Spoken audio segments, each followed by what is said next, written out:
Welcome to The Explainer. Today, we're diving into a really cool story of national transformation. It's all about how Italy is building its future by, well, leaning into its incredible past in some really smart and surprising ways.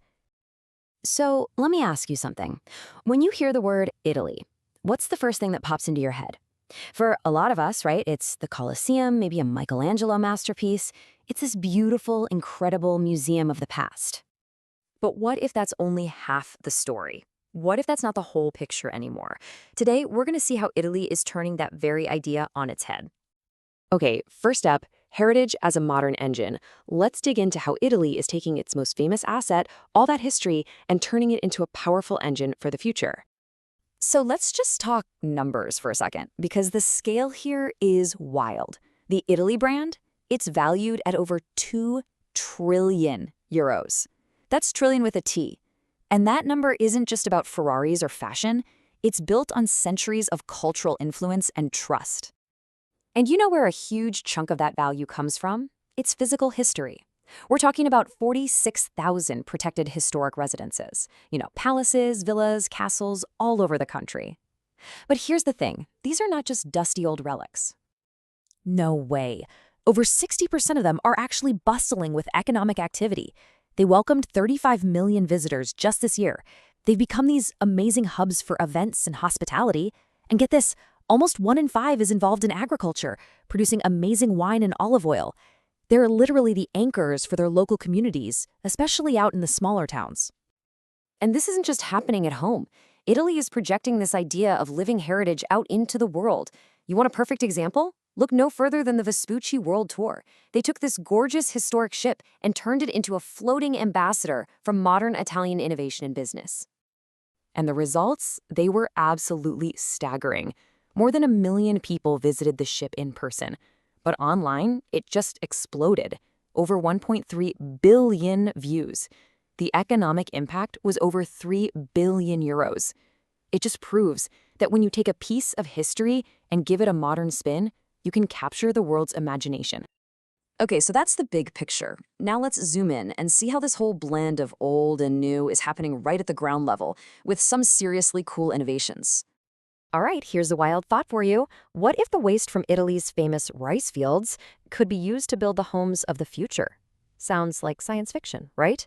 Well, up in northern Italy, a startup called Rice House is doing exactly that. They are completely changing the game for a traditional industry. So here's how they do it. It's a process they call rice cycling wall. Instead of just burning the leftover rice husks and chaff, they collect it all. Then, they blend these byproducts with a natural binder, creating something they call natural cement. And the final step, they use that blend to create these lightweight, prefabricated building panels. The benefits here are just huge.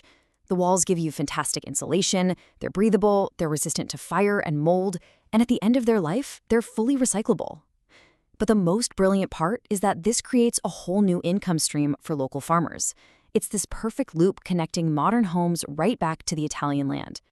But of course, a real renaissance isn't just about clever buildings or big brands. It's always about people. So let's take a look at the generation that's actually shaping Italy's future.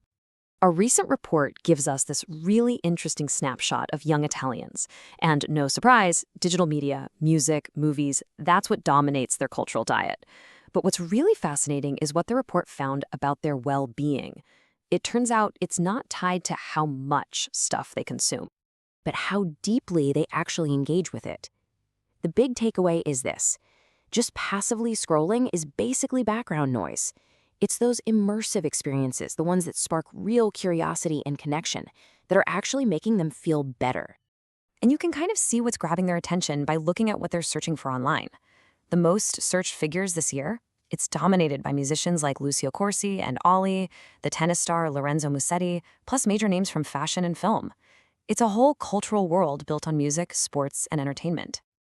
And while this new generation is shaping the culture, the foundation they're building on is getting stronger too. A new report on schools shows that educational excellence isn't just for the big cities anymore. Now, you can find top-performing high schools all across the country, which is a huge deal for decentralizing opportunity. All right, so you've got this foundation of heritage, you've got ground-level innovation, and you have this engaged new generation. So the question is, how is Italy strategically planning for the decades to come?